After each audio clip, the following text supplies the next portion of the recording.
Hi there, I'm Rachel Bagels, and today we're going to learn some basics on balance board.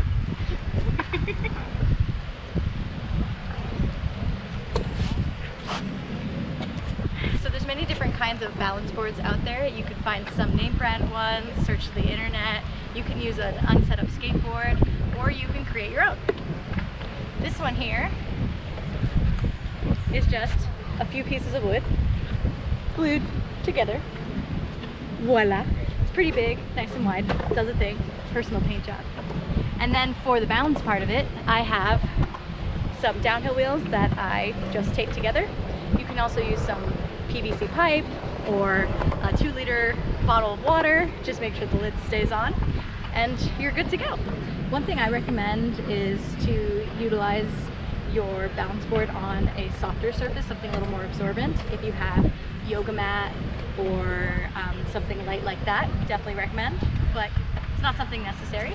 We're just out here in the middle of Venice and we're just gonna use the sidewalk here.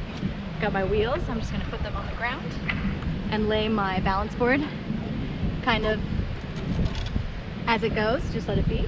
With your balance board on the ground like so, you want to start getting onto your board. You want to put your foot on the part of the board that's already angled onto the ground here, and then you're going to come up with your other foot.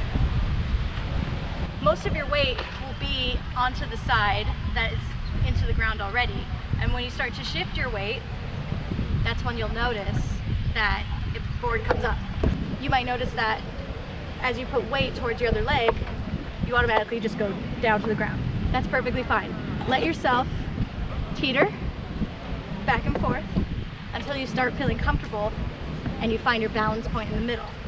Start with your feet about hip shoulder width apart, however feels comfortable. You can go wider if you want. Wider sometimes is easier for balance. And you just kind of want to rock back and forth. Yeah, exactly. You can stand up tall as you get used to it, but the goal is to try to get lower and bend your knees. You want to keep yourself centered and square. Activate your core, activate your muscles, your quads, so that you can get that center nice and low and you can get your balance going. And eventually, when you start feeling more comfortable, you can bend your knees more and start to get lower. This, in turn, with activating all of your muscles, will keep you square and strong. So not only are you working on your balance, you're also working on strength. And I fully recommend just practice balancing every day, a few times a week, whenever you get the chance. You're just watching TV, watching a movie, just hanging out. You can just practice your balancing. Practice getting low, doing all the things. The more time spent practicing your balance, the better your balance will be.